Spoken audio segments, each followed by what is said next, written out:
Hello everyone. मैं मिथुन सिंह स्वागत करता हूं आप सभी का। आशा करता हूं आप सभी बहुत अच्छे होंगे। बात करेंगे सिद्धू कानू मुर्मू पीजी सेमेस्टर 1 के प्रीवियस ईयर क्वेश्चन पेपर की।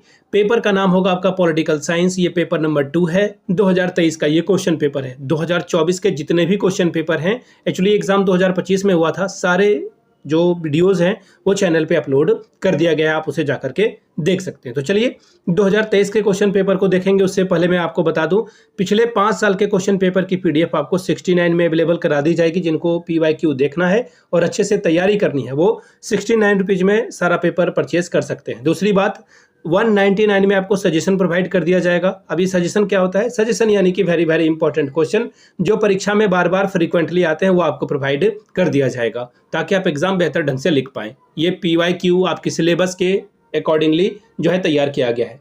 यहाँ से मेरी ईमेल आईडी आप देख लें, yourmithunsingh@gmail.com पे आप मुझे मेल कर सकते हैं। इंस्टा पे अगर आप हो, डू फॉलो मी @imithunsingh। बाकी आप मुझे व्हाट्सअप कर सकते हैं 7979054474 पे। तो चलिए इस पॉलिटिकल साइंस के पेपर को देखते हैं कि किस तरह का पेपर जो है 2023 में पेपर नंबर 2 में आया हुआ था। यहाँ से आप देख पाओगे ये सेमेस्टर 1 का पेपर है और यहाँ पे लिखा हुआ है पॉलिटिकल साइंस 2 यानी कि पेपर नंबर 2 है। ये 2023 का क्वेश्चन पेपर, 3 घंटे का वक्त मिला था, फुल मार्क्स है 70 का। चलिए आगे अगर मैं देखूं तो यहाँ पे बोल दिया गया है कि सेक्शन ए अलग है और ये ऑब्जेक्टिव यानी कि वस्तुनिष्ठ प्रश्न पूछे जाएंगे। कितने? 10। और हर एक सही जवाब के लिए आपको 2-2 नंबर रिवॉर्ड के तौर पर मिलेगा। पहला सवाल देखिए क्या है। When did Vivekananda deliver his famous Chicago speech? ठीक है, क्या पूछा गया है कि विवेकानंद ने अपना प्रसिद्ध शिकागो भाषण कब दिया था? 4 ऑप्शन है। 11 सितंबर 1893, 12 नवंबर 1893, 12 सितंबर 1897, 11 नवंबर 1897। ठीक है, इस तरह के सवाल बार बार पूछे जाते हैं। तो देखिए इन्होंने जो है सबसे पहले तो कि सवाल ये भी पूछा जा सकता है कि विवेकानंद का जन्म कब हुआ है। तो याद रखिएगा 12 जनवरी। और ये जो है इस दिन नेशनल यूथ डे मनाया जाता है, इसको ध्यान में रखिएगा। ठीक है, तो ये जो इंपॉर्टेंट वाली बातें थी वो मैंने आपको बताया। अब देखिए इन्होंने 11 सितंबर 1893 को अपना ऐतिहासिक भाषण शिकागो में विश्व धर्म संसद में दिया था। कब? 11 सितंबर को। ऑप्शन नंबर 1 आपका सही होगा। चलिए आगे बढ़ेंगे अगले सवाल की ओर। अगला सवाल देखिए क्या है आपके सामने। When did Bharatiya Jana Sangh adopted integral humanism as its official policy? यानी कि एकात्मक मानववाद को भारतीय जनसंघ के आधिकारिक सिद्धांत के रूप में जो है कब अपनाया गया? ठीक है, तो यहाँ पे ऑप्शन है 1964, 1965, 1963 और 1966। तो देखिए 1965 में ये काम इन्होंने किया था। ठीक है, और ये 1965 में हुआ था। अगले सवाल की ओर हम लोग बढ़ेंगे। Question number 3, which of the following is not a work of Ambedkar? निम्नलिखित में से कौन सा अम्बेडकर का कार्य नहीं है? The problem of the rupee. ठीक है, और आगे बढ़ोगे तो आपको 1 मिनट में दिखा दूं रुपए की समस्या। 1 सेकेंड, पेज नंबर 3 मिस हो गया क्या? वेट मोमेंट, मैं देख लूँ जरा सा। 9, 7 है, ये 6 है। 1 मिनट, एक पेज गायब हो गया, मैं ऐड करके आता हूँ। सॉरी, मुझे वो पेज मिला नहीं। एक्चुअली एक क्वेश्चन आपका मिस रहेगा। कहने वाली बात यह है कि भीमराव अंबेडकर साहब ने जो किताबें लिखी है उसे आप एक बार इंटरनेट से जरूर पढ़ लेंगे, बाकी आप बुक से भी इसे पढ़ लेंगे। ठीक है, अब अगला सवाल देखिए क्या है। Which of the following book is not written by Savarkar?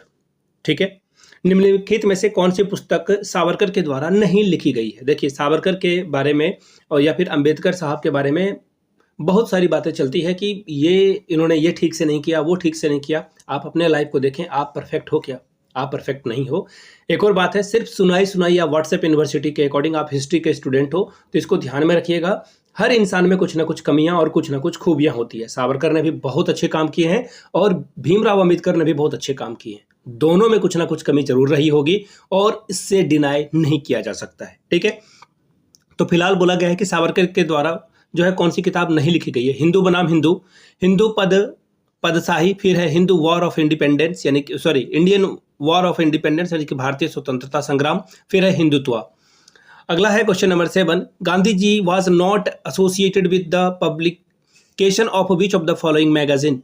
Gandhi के द्वारा किस पत्रिकाओं के प्रकाशन से वो जुड़े हुए नहीं थे? यंग इंडिया, भारत दर्पण, इसके बाद है नवजीवन और हरिजन। बिल्कुल सही है, ये भारत दर्पण उन्होंने नहीं लिखा है। अगला सवाल है which of the following is not a work of Jayaprakash Narayan? देखिए सवाल को कैसे ट्विस्ट किया जा रहा है। तो आपको अच्छे से आना चाहिए। निम्नलिखित में से कौन सी कृति जयप्रकाश नारायण की नहीं है? फ्रॉम सोशलिज्म टू सर्वोदय यानी कि समाजवाद से सर्वोदय की ओर, लोक स्वराज, फिर है फ्री टू फेस यानी कि आमने सामने, और फिर है व्हील ऑफ हिस्ट्री यानी कि इतिहास चक्र। इसका आंसर आप लोग खुद करेंगे ढूंढ के। अगला सवाल है, विच ऑफ द फॉलोइंग में organization was not related to Ram Mohan Roy? इनमें से कौन सा संगठन राजा राम मोहन राय से जुड़े हुए नहीं थे? पहला है थियोफॉसिकल सोसाइटी, फिर है थियोफॉसिकल सोसाइटी पहला, दूसरा है ब्रह्म समाज, तीसरा है आत्मीय सभा, और अगला ऑप्शन आपके सामने ये रहा, unitarian society. Question number 10, Savarkar was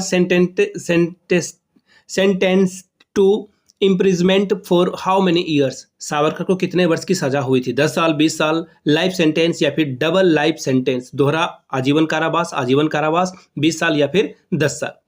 आगे बढ़ेंगे question number section number B की ओर। शॉर्ट टाइप के आंसर लिखने हैं, 4 सवालों का आंसर लिखिए और हर एक के लिए 5-5 नंबर आपको मिलेगा। 200 वर्ड में आपको लिखना है। पहला सवाल, what were the chances seen in the Indian society after renaissance यानी कि पुनर्जागरण के बाद भारतीय समाज में क्या बदलाव देखा गया है, ये आपको बताना था। Question number 3, discuss the summary of Swami Vivekananda Chicago speech. Swami Vivekananda के शिकागो भाषण का सार का वर्णन कीजिए। क्वेश्चन नंबर 4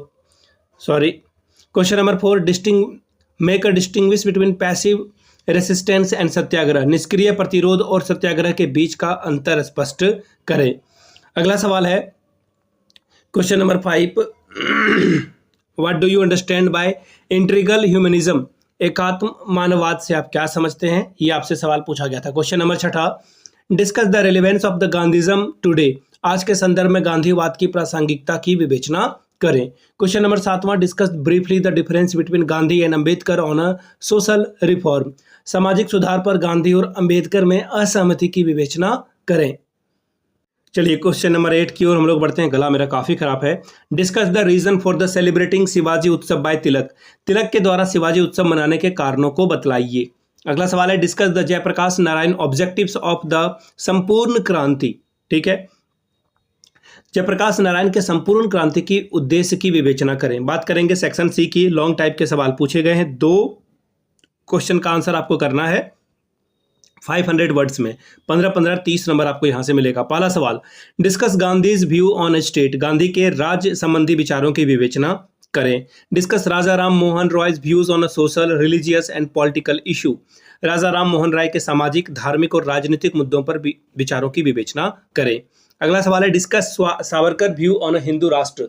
सावरकर के हिंदू राष्ट्र संबंधी विचारों का संक्षेप में व्याख्या करें।